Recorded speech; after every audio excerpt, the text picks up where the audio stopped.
Straight ലൈനിലേക്ക് സ്വാഗതം.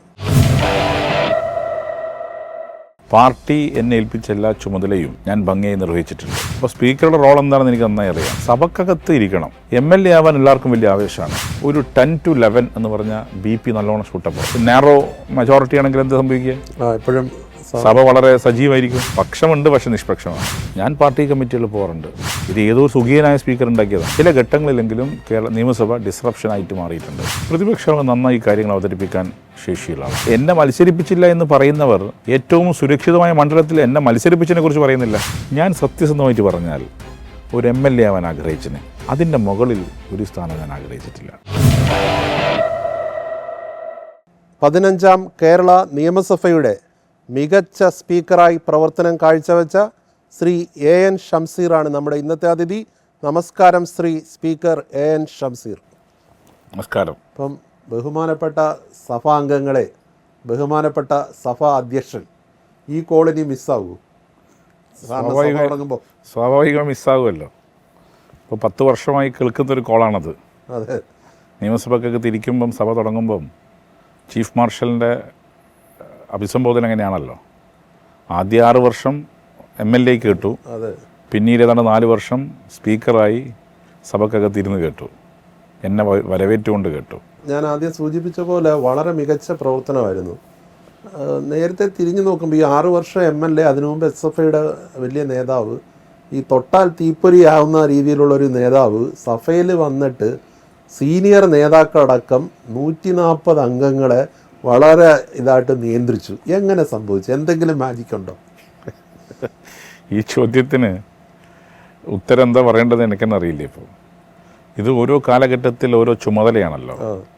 Party എന്നെ ഏൽപ്പിച്ച എല്ലാ ചുമതലയും ഞാൻ ഭംഗിയായി നിർവഹിച്ചിട്ടുണ്ട്. ഞാൻ SFIയുടെ സംസ്ഥാന സെക്രട്ടറി ആയിരുന്നു.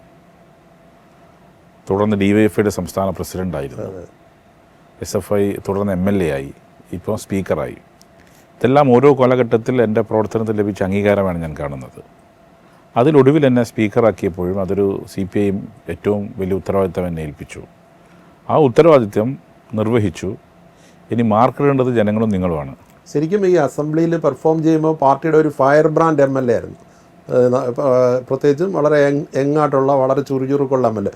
പക്ഷേ ഈ ഒരു ടേണിങ് നേരെ ഒരു രണ്ടാം ടൈമിൽ ഒരു വർഷത്തിൽ തീരാറാകുമ്പോഴത്തേക്ക് സ്പീക്കറായിട്ട് വരുമ്പോഴത്തേക്ക് നേരെ അതുവരെ കണ്ടിരുന്ന ഒരു ശ്രീ AN ഷംസീറിനെ അല്ല പിന്നെ ആ ചെയറിൽ കാണുന്നത്. ഇതെങ്ങനെയാണ് ഈ ഒരു പരിവർത്തനം? പെട്ടെന്ന് സ്വയം നിയന്ത്രിച്ചോ? സ്വാഭാവികമായി നിയന്ത്രിക്കേണ്ടി വരുമല്ലോ. കാരണം ഓരോ ചുമതലയാണത്. നേരത്തെ ഒരു MLA ആയിരുന്ന് സഭയ്ക്കൊക്കെ തലപ്പെട്ടു. പിന്നീട് ഒരു സുപ്രഭാതത്തിൽ പാർട്ടിയും ഗവൺമെൻറ്റും എന്നെ സ്പീക്കറായി ചുമതലപ്പെടുത്തി. അപ്പോൾ സ്പീക്കറുടെ റോൾ എന്താണെന്ന് എനിക്ക് നന്നായി അറിയാം. ഒരു കൺസെൻസസിലൂടെ അല്ലെങ്കിൽ ഒരു കോംപ്രമൈസിലൂടെ സഭ കൊണ്ടുപോകേണ്ട ഒരാളാണ്. അപ്പോൾ സ്വാഭാവികമായും അതിന് ഞാൻ തന്നെ പാകപ്പെടേണ്ടതുണ്ട്. കാരണം പക്ഷം എനിക്കുണ്ട്, പക്ഷെ ആ പക്ഷം പുറത്ത് പ്രകടിപ്പിക്കാൻ പറ്റില്ല. പക്ഷം സഭയെ പ്രകടിപ്പിച്ചില്ല. ഇല്ല, സഭക്കകത്ത് വളരെ അപൂർവ ഘട്ടത്തിൽ മാത്രമേ ഞാൻ പക്ഷം പിടിച്ചിട്ടുള്ളൂ. ബാക്കി നിഷ്പക്ഷമായി തന്നെ സഭ കൊണ്ടുപോയിട്ടുണ്ട്. അപൂർവ ഘട്ടം അങ്ങനെ പക്ഷം പിടിക്കേണ്ടി വന്ന ഘട്ടത്തിലും കൃത്യമായി മറുഭാഗത്തിൻ്റെ സഭാ നടപടികൾ അവർക്ക് കൊണ്ടുപോകാൻ ആവശ്യമായ സഹായം ചെയ്തു കൊടുത്തിട്ടുണ്ട്. സ്പീക്കർ സഭയിൽ ഗവൺമെന്റിന്റെ ബിസിനസ് നടത്തി കൊടുക്കേണ്ട ആളാണ്, അതേസമയം പ്രതിപക്ഷത്തിന്റെ അവകാശങ്ങൾ സംരക്ഷിക്കേണ്ട ആളുമാണ്. അതാണ് ക്രൈസിസ് ഉണ്ടായിട്ടുണ്ട്? ഇല്ല, ഒരിക്കലും ഉണ്ടായിട്ടില്ല. അത് അവരാണ് വിലയിരുത്തുന്നത്. അവർക്ക് എല്ലാ റൈറ്റ്സും ഞാൻ കൊടുത്തിട്ടുണ്ട്. പ്രതിപക്ഷത്തിന് എന്താണോ ന്യായമായി ലഭിക്കേണ്ട റൈറ്റ്സ് അതൊക്കെ നൽകിയിട്ടുണ്ട്. ഗവൺമെന്റിന്റെ ബിസിനസ് നടത്താൻ അവർക്ക് ആവശ്യമായ പിന്തുണ നൽകിയിട്ടുണ്ട്. സ്പീക്കർ എപ്പോഴും, പ്രതിപക്ഷം എപ്പോഴും സ്പീക്കർക്ക് പരിഭവമുള്ള ഒരു വിഭാഗമായിരിക്കില്ലേ? പക്ഷെ അങ്ങനെ ഒരു പരിഭവം എൻ്റെ അടുത്ത് പറഞ്ഞിട്ടില്ല. ഇല്ല, എല്ലാവരും നല്ല രീതിയിൽ സഹകരിച്ചു.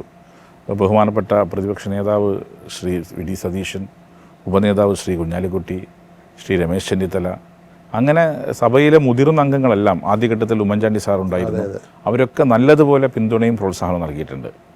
അതുകൊണ്ടാണ് സഭ കൊണ്ടുപോകാൻ സാധിച്ചത്. പക്ഷെ ഭരണപക്ഷത്തും എന്തെങ്കിലും പരിഭവം ഉണ്ടായിട്ടുണ്ട്? ഭരണപക്ഷത്തും പരിഭവങ്ങളൊന്നുമില്ല. മുഖ്യമന്ത്രി തന്നെ പല ഘട്ടങ്ങളിലും അദ്ദേഹം പറയേണ്ട കാര്യം തുറന്നു പറയും. അദ്ദേഹവും നല്ല പിന്തുണ നൽകിയിട്ടുണ്ട്, മന്ത്രിമാരും എല്ലാം.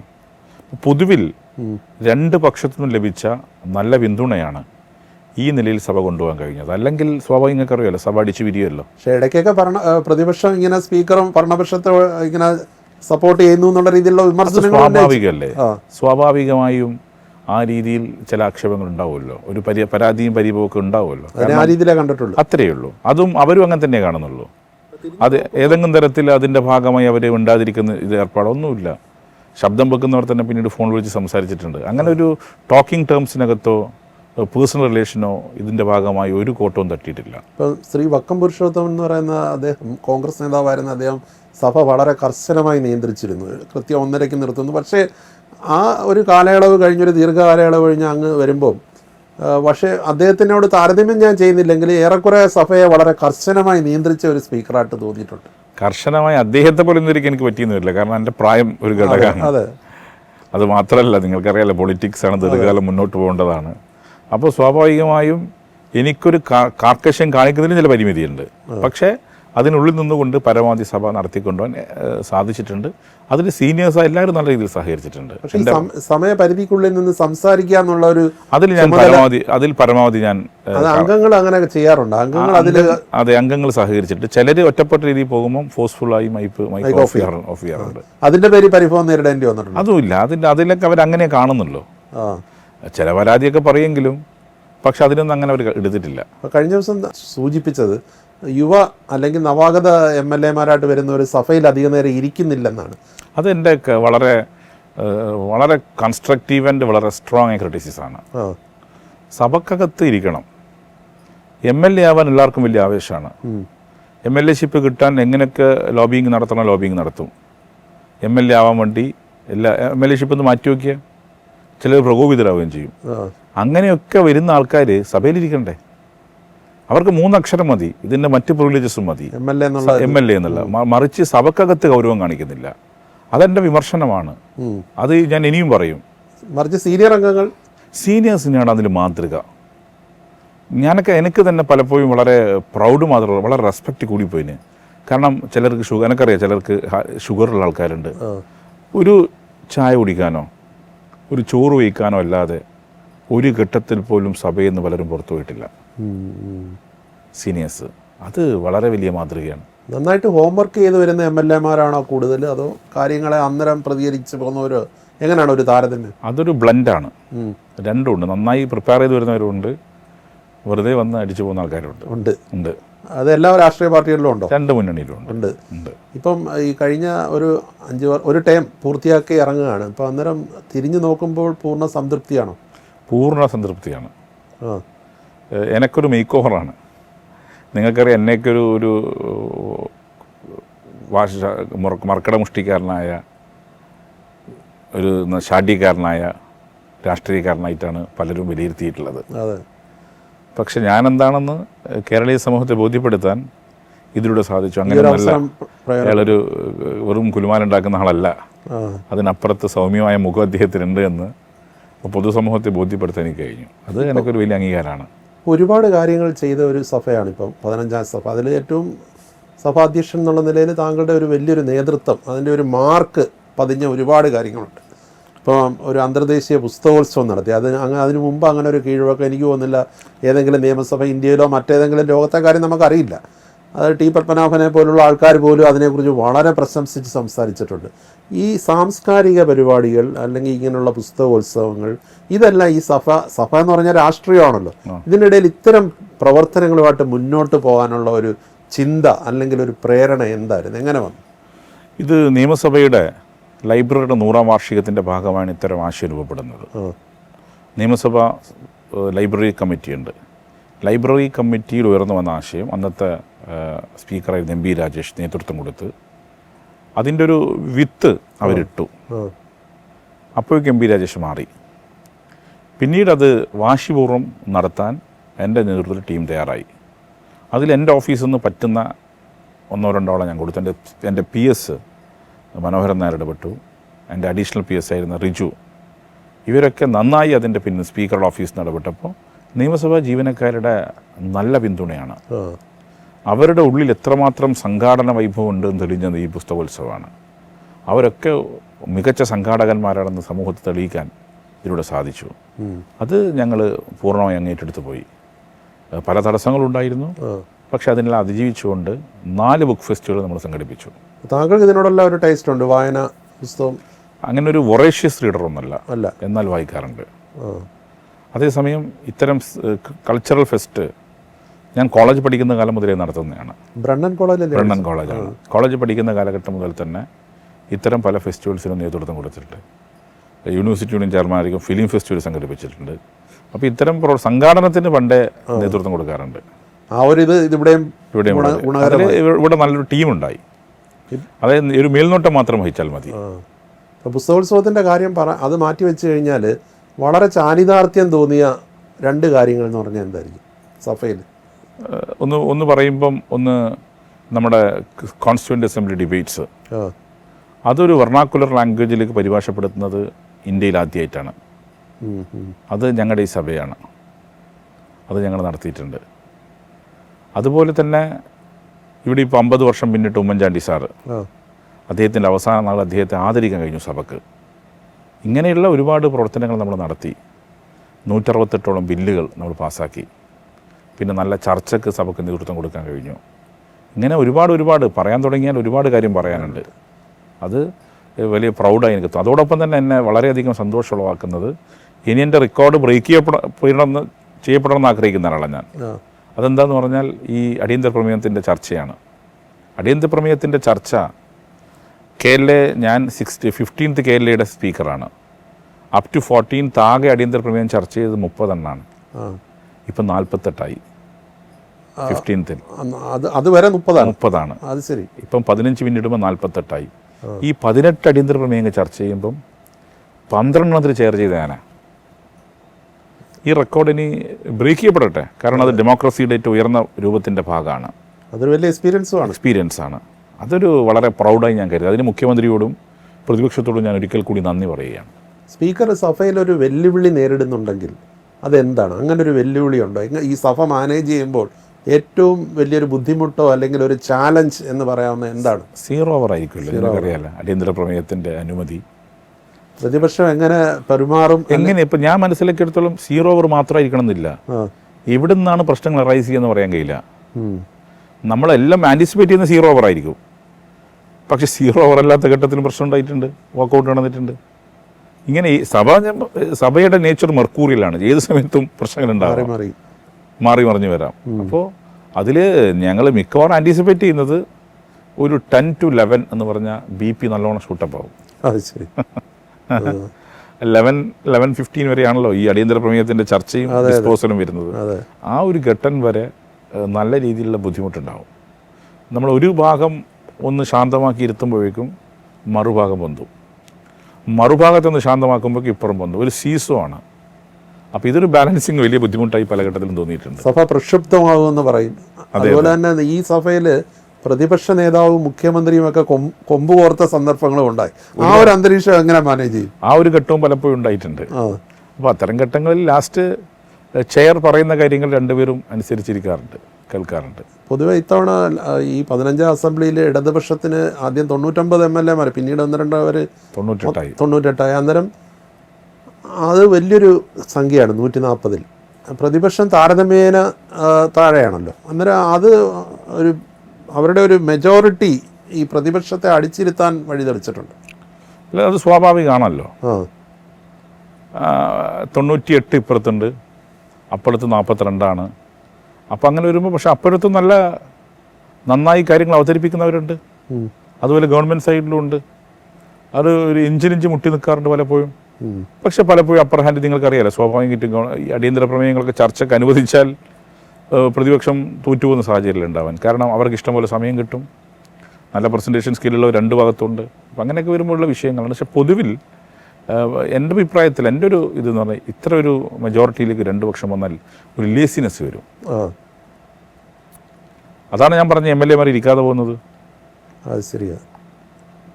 മറിച്ച് ഒരു നാരോ മെജോറിറ്റി ആണെങ്കിൽ എന്ത് സംഭവിക്കുക? എപ്പോഴും സഭ വളരെ സജീവമായിരിക്കും. എന്തെങ്കിലും വോട്ടിങ് വരുമോ?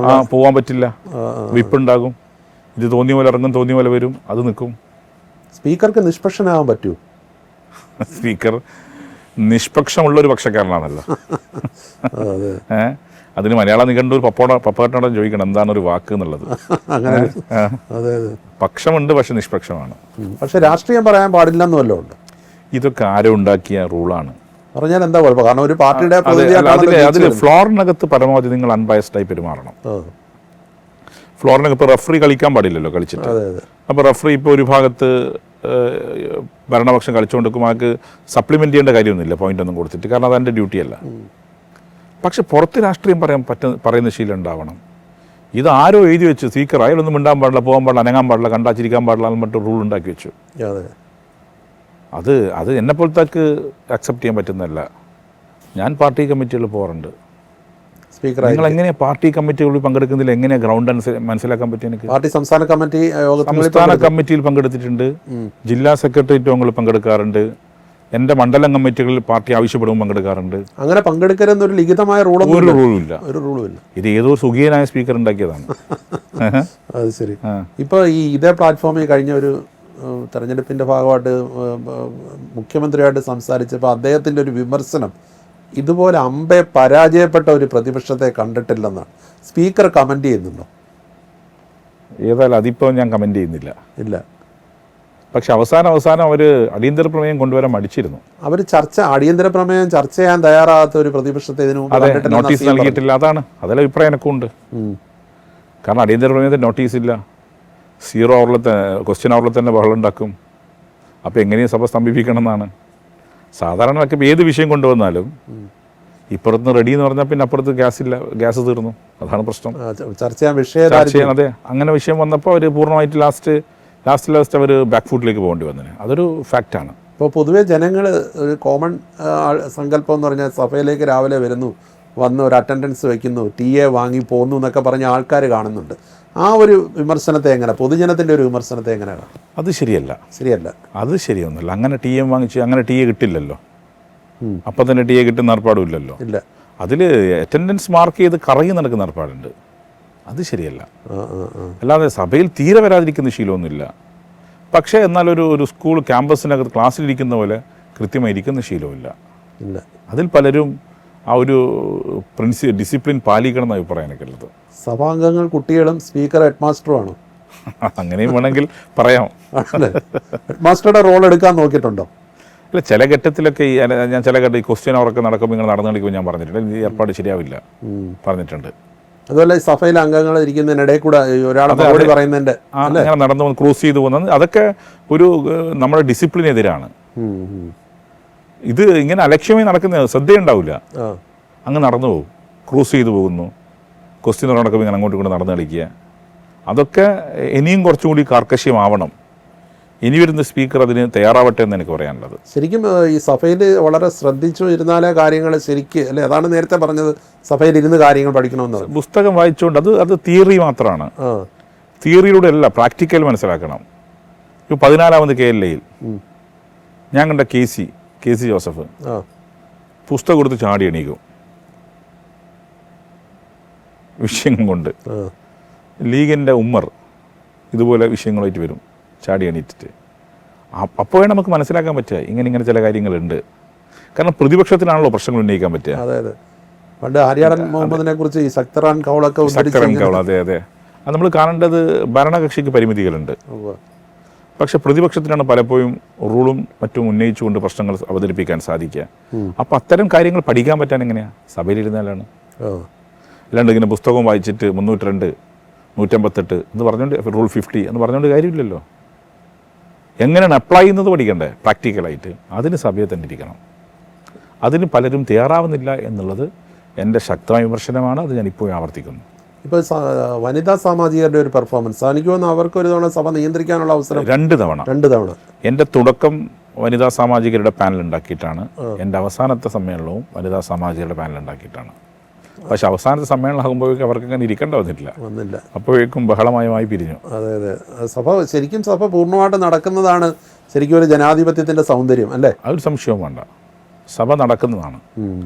സഭ നടന്നാലാണല്ലോ, ഡിസ്കഷനാണല്ലോ, ഡിസ്റപ്ഷൻ അല്ല. ഡിസ്റപ്ഷന് നാം പ്രാമുഖ്യം കൊടുക്കരുത്. ഡിസ്കഷനും ഡിബേറ്റിനുമാണ് നാം പരിഗണന കൊടുക്കേണ്ടത്. ചില ഘട്ടങ്ങളിലെങ്കിലും നിയമസഭ ഡിസ്റപ്ഷനായിട്ട് മാറിയിട്ടുണ്ട്. ഇപ്പോൾ പ്രതിപക്ഷ നേതാവിന് താങ്കൾ മാർക്കിടുക എന്ന് പറയാനല്ല, താങ്കളുടെ പ്രതിപക്ഷ നേതാവിനെ എങ്ങനെ വിലയിരുത്തും?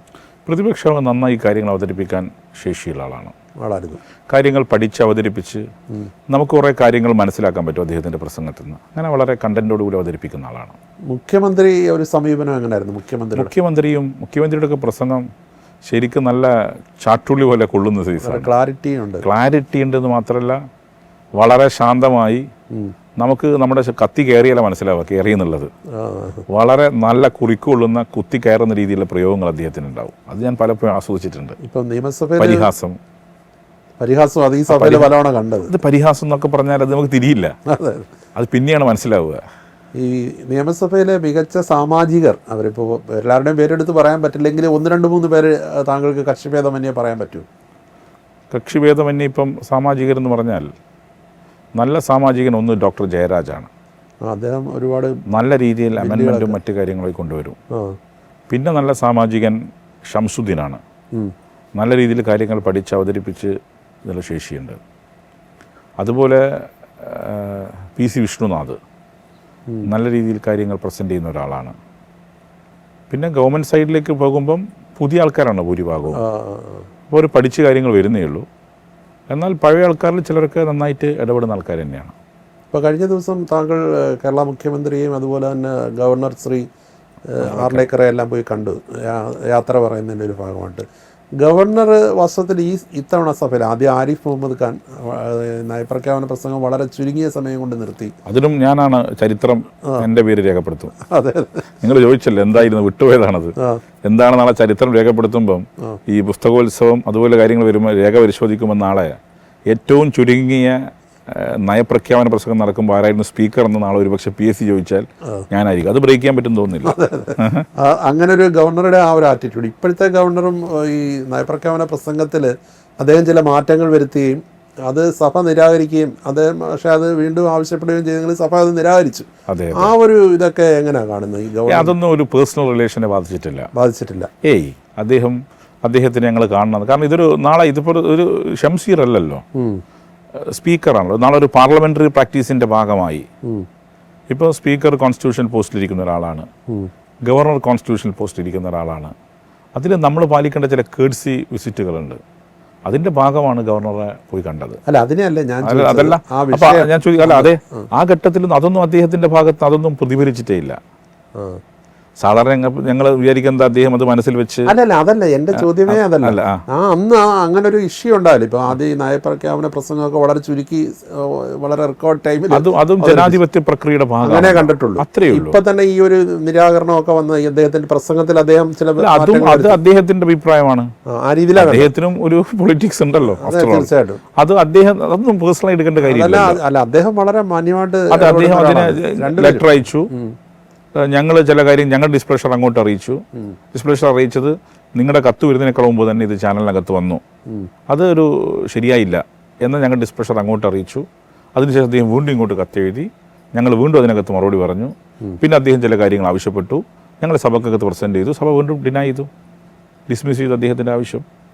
അതിൽ ജനാധിപത്യ പ്രക്രിയയുടെ ഭാഗമായി പാലിക്കേണ്ട പ്രിൻസിപ്പൾസ് അത് രണ്ടുപേരും പാലിച്ചു. അദ്ദേഹം കത്ത് തന്നു, സഭയിൽ വായിക്കണം. സഭക്ക് റൈറ്റ് ഉണ്ട് ഡിനൈ ചെയ്യാനല്ല, ഡിസ്മിസ് ചെയ്യാനല്ല. ഞങ്ങൾ എന്ത് ചെയ്യേണ്ടത്? സഭയിൽ വായിച്ചു, മുഖ്യമന്ത്രി സംസാരിച്ചു, ഗവൺമെൻറ് ഇങ്ങനെ നിങ്ങളുടെ ഗവർണേഴ്സ് അഡ്രസ്സിനകത്ത് ഇന്ന ഭാഗം വായിക്കണം എന്ന കാര്യം അദ്ദേഹം പറഞ്ഞിട്ടുണ്ട്, ഞങ്ങൾ അവതരിപ്പിച്ചു, ഇങ്ങനെ ആവശ്യപ്പെട്ടു. അത് ഗവൺമെൻറ് ഡിസ്മിസ് ചെയ്തു, ഡിനൈ ചെയ്തു. അതവിടെ ക്ലോസ്ഡായി. ആ രീതിയിലേ കണ്ടുള്ളൂ. അത്രയും. പക്ഷേ സഭ പാസ്സാക്കിയ ചില ബില്ലുകൾ പിടിച്ചു വയ്ക്കുന്ന സംഭവം ഉണ്ടായിട്ടില്ലേ? അത് ശരിയായ രീതിയല്ല. കാരണം സഭ കേരളത്തിലെ ജനങ്ങളുടെ വില്ലാണ്, 3.5 കോടി വരുന്ന മലയാളികളുടെ. അത് പൊളിറ്റിക്കൽ റീസൺ വെച്ചുകൊണ്ട് മാത്രം തടഞ്ഞു വെക്കുന്ന രീതി ശരിയല്ല. നിങ്ങൾക്ക് തിരിച്ചയക്കാം, നിങ്ങൾക്ക് ഡിസെൻഡ് ചെയ്യാം, നിങ്ങൾക്ക് അസെൻറ്റ് നൽകാം, നിങ്ങൾക്ക് തിരിച്ചയച്ച് ക്ലാരിറ്റിയോടെ വീണ്ടും തരണമെന്ന് പറയാം, നിങ്ങൾക്ക് പ്രസിഡന്റിന് അയക്കാം. അപ്പോഴും ഒരു സ്റ്റിപ്പുലേറ്റഡ് ടൈമാണ്. ഇവിടെ എനിക്ക് തോന്നുന്നു 12ഓളം വരുന്ന ബില്ലുകൾ പിടിച്ചു വെച്ചിരിക്കുക. അതൊരു ആരോഗ്യമുള്ള ജനാധിപത്യത്തിന്, ഹെൽത്തി ഡെമോക്രസിക്ക് ഗുണകരമല്ല. അത് അവരാണ് ചിന്തിക്കേണ്ടത്, ചെയ്യുന്നത് ശരിയാണോ എന്നുള്ളത്. അവരെ തിരഞ്ഞെടുത്തും ജനാധിപത്യത്തിൻ്റെ ഭാഗമാണ്, ഞങ്ങളെ തിരഞ്ഞെടുത്തതും ജനാധിപത്യത്തിൻ്റെ ഭാഗമാണ്. അതിനെക്കുറിച്ച് പറയുന്നത് ജനങ്ങളാണ് സഭയെ തിരഞ്ഞെടുക്കുന്നത്. അവരുടെയും നമ്മുടെ കോൺസ്റ്റിറ്റ്യൂഷൻ്റെ ഭാഗമായി വരുന്നതാണ്. അപ്പോൾ കോൺസ്റ്റിറ്റ്യൂഷൻ ഒബേ ചെയ്യേണ്ട റൂൾ അവർക്കും ഉണ്ട്. എപ്രകാരമാണോ ഞങ്ങൾ കോൺസ്റ്റിറ്റ്യൂഷൻ ഒബേ ചെയ്യുന്നത്, അതേപോലെ കോൺസ്റ്റിറ്റ്യൂഷൻ ഒബേ ചെയ്യേണ്ട ഉത്തരവാദിത്വം ബഹുമാനപ്പെട്ട ഗവർണർക്കുണ്ട്. ഉണ്ട്. അത് പക്ഷേ അതുപോലെ തന്നെ ഈ കേരളത്തിൻ്റെ ചില പൊതുവിഷയങ്ങളിൽ സഭ ഏകകണ്ഠമായി പ്രമേയം പാസ്സാക്കി അയച്ചിട്ടുണ്ട്. അത്തരം കാര്യങ്ങൾ ഒരു കൂടുതൽ ഉദാരത പ്രതിപക്ഷത്തുനിന്ന് ഉണ്ടായിട്ടുണ്ടോ? ഇപ്പോൾ സാമ്പത്തിക ഞെരുക്കമൊക്കെ ഉണ്ടായ സമയങ്ങളിൽ പല ഘട്ടങ്ങളിലും അവർ സഹകരിച്ചിട്ടുണ്ട്. ചില റൂൾ 300 ഒക്കെ വരുമ്പം അവർ സഹകരിച്ചിട്ടുണ്ട്. എന്നാൽ ചില ഘട്ടങ്ങളിൽ അവർ വേണ്ടത്ര പിന്തുണച്ചിട്ടില്ല. ഇപ്പോൾ ഉദാഹരണത്തിന് സ്റ്റേറ്റിൻ്റെ ഇക്കണോമിക് ക്രൈസിസ്, അപ്പോൾ സംസ്ഥാനത്തെ ഇക്കണോമിക് ബ്ലോക്കേഡ് നടത്തുന്ന സമീപനം ഉണ്ടായി, സംസ്ഥാനത്തിന് ആവശ്യമായ പണം നൽകാതെ. അപ്പോൾ അതിൻ്റെ ഒരു ഘട്ടത്തിൽ മുഖ്യമന്ത്രി ചോദിച്ചപ്പം പ്രതിപക്ഷ ഉപനേതാവ് പറഞ്ഞത്, ആഫ്റ്റർ ഓൾ എല്ലാം പൊളിറ്റിക്സ് ആണല്ലോ, we are going for a Lok Sabha election, ഇപ്പം ഞങ്ങൾക്ക് പിന്തുണക്കാൻ പറ്റില്ല, അത് നിങ്ങളായാലും പിന്തുണക്കില്ല എന്ന് അദ്ദേഹം പറഞ്ഞു. പക്ഷേ അത് ശരി, അതിനുശേഷവും പിന്തുണച്ചില്ല. അതിനെല്ലാം അവർ രാഷ്ട്രീയമായി കണ്ടു. അതെ, അതിനുശേഷം അവർ പിന്തുണ നൽകിയിട്ടില്ല. അതാണ് നിങ്ങൾ 24 ലോക്സഭ ഇലക്ഷൻ്റെ ഫ്രണ്ടിലാണ് ഞങ്ങൾ, അവർ പറഞ്ഞു ഇത് നിങ്ങൾ ഡൽഹിയിൽ പോയി നടത്തുന്ന സമരം പൊളിറ്റിക്സ് ആണ്. ശരി, അവർ ആ സമയത്ത് കൂടിയില്ല. പക്ഷേ അതിന് ശേഷം സഹകരിക്കണ്ടേ? അത് സഹകരണം ഉണ്ടായിട്ടില്ല, അതും രാഷ്ട്രീയമായി കണ്ടു. ശരിക്കും ഈ സഭയുടെ ഒരു അവസാന ഘട്ടത്തിലേക്ക് വരും, എപ്പോഴും രാഷ്ട്രീയം പൊളിറ്റിക്സ് തന്നെയാണ് എങ്കിലും ഒരു രാഷ്ട്രീയമായിട്ടൊരു വലിയൊരു അകലം ഈ അംഗങ്ങൾക്കിടയിൽ, പ്രതിപക്ഷത്തിനും ഭരണപക്ഷത്തിനും ഇടയിൽ വലിയൊരു വാശിയും പകയും അല്ലെങ്കിൽ അകലമൊക്കെ ഉണ്ടായോ? പകയുള്ളതായിട്ട് എനിക്ക് തോന്നുന്നു. അകലം ഉണ്ടായല്ലേ? വാശി ഉണ്ടായിട്ട് കണ്ടു. പിന്നെ രാഷ്ട്രീയമല്ലേ ഇതെല്ലാം. പ്രത്യേകിച്ച് ഒരു ഇലക്ഷനിലേക്ക് വരുമ്പം വല്ലാതെ അങ്ങോട്ടും ഇങ്ങോട്ടും സോഫ്റ്റ് സ്റ്റാൻഡ് എടുത്താൽ അത് വേറെ രീതിയിലേക്ക് കാര്യങ്ങൾ വ്യാഖ്യാനിക്കപ്പെടും. അതുകൊണ്ട് സ്വാഭാവികമാണ്, അതിനെ ഒരു രാഷ്ട്രീയമായി മാത്രം കണ്ടാൽ മതി. ഇപ്പോൾ ഈ തെരഞ്ഞെടുപ്പിൽ CPM സ്വീകരിച്ച ഒരു നയം എന്ന് പറഞ്ഞാൽ 2 തവണ മത്സരിച്ച ആൾക്കാർക്കും വീണ്ടും അവസരം കൊടുക്കുകയായിരുന്നു. പക്ഷേ താങ്കളുടെ കാര്യത്തിൽ അത് ഉണ്ടായില്ല. അതിൽ പല കാരണങ്ങളുണ്ട്. ഇപ്പോൾ CPIMന് ഏതൊരു വ്യക്തി നിന്നാലും ജയിക്കുന്ന ചില സീറ്റുകൾ കുറവേ ഉള്ളൂ. അപ്പം അങ്ങനെ എടുത്ത ഒരു 5 or 6 സീറ്റുമായി എണ്ണിത്തിട്ടപ്പെടുത്താൻ പറ്റുന്ന സീറ്റുകൾ മാത്രമേ ഉള്ളൂ. അങ്ങനെ എടുത്തുള്ള ആളെ മാറ്റിയിട്ടുണ്ട്. ഇപ്പോൾ എൻ്റെ കോൺസ്റ്റിറ്റ്യുവൻസി തലശ്ശേരി ആര് നിന്നാലും ജയിക്കും. അവിടെ ഒരു പുതിയ ആളെ പരീക്ഷിക്കുന്നു. എന്നാൽ എന്നെ മത്സരിപ്പിച്ചില്ല എന്ന് പറയുന്നവർ ഏറ്റവും സുരക്ഷിതമായ മണ്ഡലത്തിൽ എന്നെ മത്സരിപ്പിച്ചതിനെ കുറിച്ച് പറയുന്നില്ല. അത് പറയണ്ടേ? അല്ല, തലശ്ശേരി പോലുള്ള ഏറ്റവും സുരക്ഷിതമായ മണ്ഡലത്തിൽ 30,000-ന് മുകളിൽ ജയിക്കുന്നിടത്ത് എന്നെപ്പോലെ ഒരാൾക്ക് അവസരം തന്നു, അതാരും മിണ്ടുന്നില്ല. എന്നെ മാറ്റിയപ്പം എന്നോട് സ്നേഹം കാണിക്കുന്നത് എൻ്റെ പാർട്ടിയെ ഒന്ന് കുത്തി നോവിക്കാൻ വേണ്ടിയാണ്. അത് എന്നോട് സ്നേഹമായിട്ട് ഞാൻ കണക്കാക്കുന്നില്ല. അത് പക്ഷെ പൊതുവെ പറയുന്നത് ശ്രീ സഖാവ് കോടിയേരി ബാലകൃഷ്ണൻ്റെ വേർപാടോടു കൂടി താങ്കൾ പാർട്ടിയിൽ അനാഥനായെന്നാണ്. അത് തെറ്റ. അങ്ങനെയാണോ പാർട്ടിക്ക്? അങ്ങനെയാണോ? അതൊക്കെ പ്രചരിപ്പിക്കപ്പെടുന്ന കഥകൾ മാത്രമാണ്. കോടിയേരിൻ്റെ പൊളിറ്റിക്കൽ മെൻറ്ററാണ്, അത് തർക്കമൊന്നുമില്ല. അങ്ങനെ ഒരാൾ മരിച്ചാൽ പാർട്ടിക്കകത്ത് ഒരാൾ അനാഥനായി പോകും. പാർട്ടി കൂട്ടായി എടുക്കുന്ന തീരുമാനമല്ലേ? അപ്പോൾ കൂട്ടായി എടുക്കുന്ന തീരുമാനത്തിൻ്റെ ഭാഗമായി പാർട്ടി ഉണ്ടാക്കിയൊരു നോംസ് ഉണ്ട്. ആ നോംസ് എനിക്ക് വേണ്ടി വയലേറ്റ് ചെയ്യാൻ പറ്റില്ലല്ലോ. കണ്ണൂർ പാർട്ടി അതിൽ സ്ട്രിക്റ്റാണ്. ഇപ്പോൾ നിങ്ങൾ നോക്കും EP ജയരാജൻ. ഇനി നമുക്ക് ആദ്യം മുതൽ നോക്കാം. പിണറായി വിജയൻ മത്സരിച്ചു, പാർട്ടിയിലേക്ക് പോയി, തിരിച്ചു വന്നു. കോടിയേരി ബാലകൃഷ്ണൻ മത്സരിച്ചു, പാർട്ടിയിലേക്ക് പോയി, തിരിച്ചു വന്നു. EP ജയരാജൻ മത്സരിച്ചു, പാർട്ടിയിലേക്ക് പോയി, തിരിച്ചു വന്നു. ഗോവിന്ദ മാസ്റ്റർ. ഇങ്ങനെ എടുത്താൽ ഒരു line. MV Jayarajan, P Jayarajan, ഇങ്ങനെയാണ്. എല്ലാവരും 2 ടേമിൽ ബ്രേക്ക് ചെയ്തവരാണ്. അപ്പോൾ എനിക്ക് വേണ്ടി നോമസ് ഹൈലൈറ്റ് ചെയ്യാൻ പറ്റുമോ? പറ്റില്ലല്ലോ. അതിൻ്റെ ഭാഗമായിട്ടാണ് ഞാൻ മാറിയത്, അല്ലെങ്കിൽ എന്നെ മാറ്റിയത്. അല്ലാതെ മറ്റു രീതിയിലുള്ള അതിൻ്റെ വ്യാഖ്യാനങ്ങൾ നിങ്ങൾ കൊടുക്കണ്ട. ഇത് അച്ചടക്കമുള്ള ഒരു പാർട്ടി പ്രവർത്തകൻ്റെ മറുപടിയാണ്. അതാണ് ശരി. അച്ചടക്കമുള്ള പാർട്ടി പ്രവർത്തകൻ്റെ അല്ല, അതാണ് ശരി. മാത്രം താങ്കളുടെ കാര്യത്തിൽ താങ്കൾക്ക് പാർട്ടി ഓരോ ഉത്തരവാദിത്തങ്ങൾ ഏൽപ്പിക്കുന്നു. ഇപ്പോൾ SFIയുടെ സാരഥ്യം ഏൽപ്പിച്ചു, അതെല്ലാം താങ്കൾ ഭംഗിയായി നിർവഹിക്കുന്നു. ഇപ്പോൾ വളരെ ഫയർ ബ്രാൻഡായിട്ട് MLA ആയിട്ട് ഒരു ഉത്തരവാദിത്തം ഏൽപ്പിച്ചു, അതും വളരെ നല്ല രീതിയിൽ നിർവഹിച്ചു. പെട്ടെന്ന് വളരെ ഒരു U-ടേൺ അടിക്കുന്ന രീതിയിൽ വളരെ ഒരു ഫയർ ബ്രാൻഡിനെ പിടിച്ച് സ്പീക്കറുടെ ചെയറിലിരുത്തുന്നു, അതിലും നല്ലൊരു പേരുണ്ടാക്കി. അന്നേരം പാർട്ടി താങ്കളെ പരിഗണിക്കുകയല്ലേ വേണ്ടത്? അല്ല, ഇനി പാർട്ടി എന്ന് പറഞ്ഞാൽ വെറും പാർലമെൻ്ററി രംഗം മാത്രമല്ലല്ലോ. അല്ല, നിങ്ങളതിനെ ചുരുക്കി കാണുന്നതുകൊണ്ടാണ്. പാർലമെൻ്ററി പൊളിറ്റിക്സ് മാത്രമല്ല രാഷ്ട്രീയ പ്രവർത്തനം, സംഘടനാ പ്രവർത്തനം ഇല്ലേ? കേരളത്തിലെ CPM എന്നൊരു വലിയ പാർട്ടിയില്ലേ? ആ പാർട്ടിയിലും പ്രവർത്തിക്കുന്ന ആളുകൾ വേണ്ടേ? നിങ്ങൾ പറഞ്ഞ പറയുന്ന ഫയർ ബ്രാൻഡ് ആളുകൾ അതിലും വേണ്ടേ ഓർഗനൈസേഷൻ കൊണ്ടുപോകാൻ? അപ്പോൾ സ്വാഭാവികമായിട്ടും I am going back to party. Party എന്നെ സംഘടനാ ചുമതല ഏൽപ്പിക്കും, അതും ഏറ്റെടുത്ത് മുന്നോട്ട് പോവുക. അവിടെ സ്പീക്കർ ചെയറിലിരുന്ന വളരെ എന്താ പറയുക മിതവാദിയായിട്ടുള്ള വളരെ സൗമ്യനായിട്ടുള്ള അല്ലെ സഭയെ വളരെ ബാലൻസ് ചെയ്ത് കൊണ്ടുപോയ ഒരു ആളിനെ, ഒരു ഷംസീറിനെയാണോ ഇനി പാർട്ടിയിൽ ഇനി പഴയ ഫയർ ബ്രാൻഡിനെ പ്രതീക്ഷിക്കാവും? അല്ല, അത് എങ്ങനെയാണോ വരേണ്ടത്, ഇപ്പോൾ സാഹചര്യമാണല്ലോ. ഇപ്പോൾ കാംനെസ് വേണ്ടെടുത്ത് കാംനെസ് ഉണ്ടാവും, അതേസമയം വലിയ രീതിയിൽ ശക്തമായി ബോൾഡായി ഇടപെടേണ്ട സ്ഥലത്ത് വരുമ്പോൾ ഇടപെടേണ്ടി വരും. അപ്പോൾ അത് ഓരോ സാഹചര്യങ്ങളാണ്. എന്തായാലും വളരെ പക്വതയോടുകൂടി കൈകാര്യം ചെയ്യാൻ ഞാൻ ശ്രമിക്കും. ഫയർ ബ്രാൻഡ് ഉള്ളിൽ ഇപ്പോഴും ഇല്ലേ? സ്വാഭാവികമായിട്ടും ഉണ്ടാവുമല്ലോ.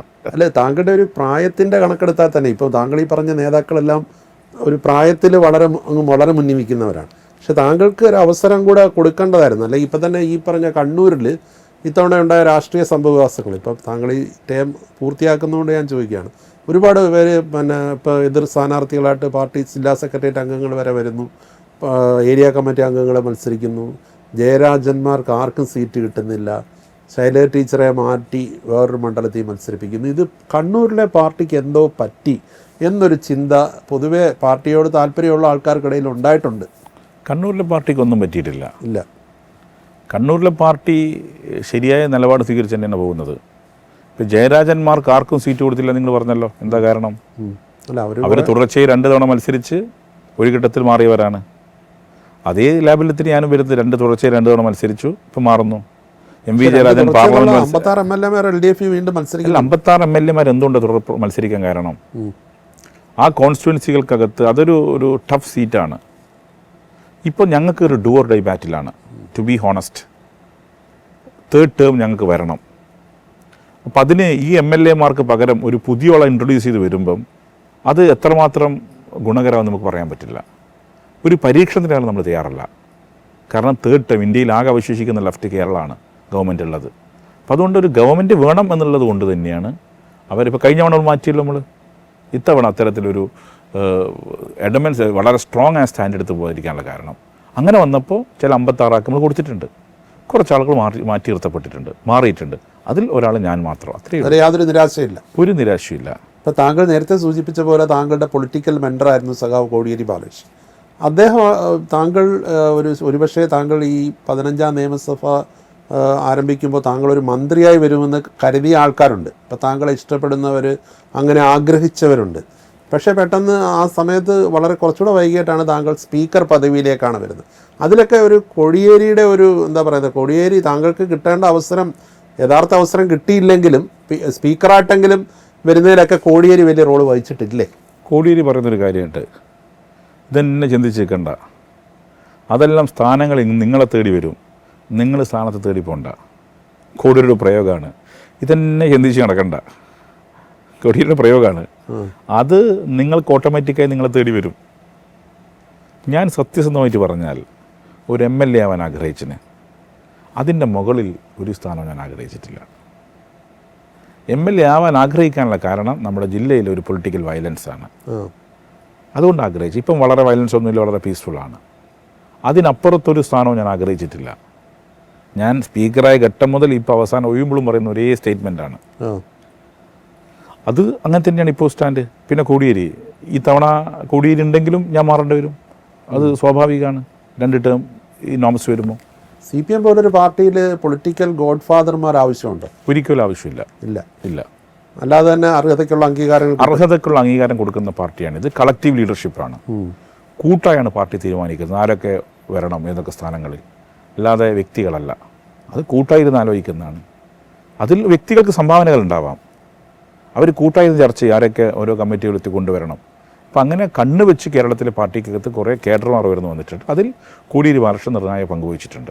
ഈ കണ്ണൂർ റെയിൽവേ സ്റ്റേഷനിൽ ശ്രീമതി വീണ ജോർജിൻ്റെ ഒരു വിഷയത്തിൽ താങ്കൾ പ്രതികരിച്ചപ്പോൾ അവരെ കയ്യേറ്റം ചെയ്തു എന്നുള്ള രീതി വന്നു. പക്ഷേ അവർ മൊഴി കൊടുത്തപ്പോൾ അങ്ങനെയുള്ള ഒരു ഉന്തും തെള്ളും ഉണ്ടായെന്നുള്ള രീതിയിൽ ആണ് മൊഴി കൊടുത്തിരിക്കുന്നത്. താങ്കളെ അവർ നിരാകരിച്ചോ അതോ താങ്കൾ പറഞ്ഞതിൽ ഉറച്ചു നിൽക്കുകയാണോ? ഞാനതിൽ ഉറച്ചു നിൽക്കാം.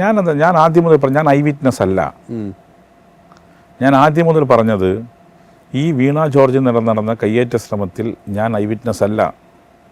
എൻ്റെ സ്റ്റാൻഡ് അന്നും ഇന്നും ഒരേ രീതി തന്നെയാണ്. ഞാൻ 3rd പ്ലാറ്റ്ഫോമിൽ എത്തുമ്പം വീണ ജോർജ് നടന്നു വരുന്നു. അവർ കഴുത്തുകൊണ്ട് ഇങ്ങനെ ഇളക്കി കളിക്കുന്നു, അവർക്ക് സംസാരിക്കാൻ സാധിക്കുന്നില്ല. അപ്പം ഞാൻ ചോദിച്ചു, എന്താ മിനിസ്റ്റർ മിണ്ടാത്തതെന്ന് ചോദിച്ചപ്പോൾ ഗവൺമെൻറ് പറഞ്ഞു ഇങ്ങനെ ചില പ്രശ്നമാണ്. അപ്പോൾ അവർക്ക് പിന്നെ തീരെ നീങ്ങാൻ വന്നപ്പോൾ ഞാൻ കൈപിടിച്ച് അവിടെ ഇരുത്തി. ഉടൻ തന്നെ മുഖ്യമന്ത്രിയെ സംസാരിച്ച് ഇങ്ങനെ മന്ത്രിക്ക് കഴിയുന്നില്ല.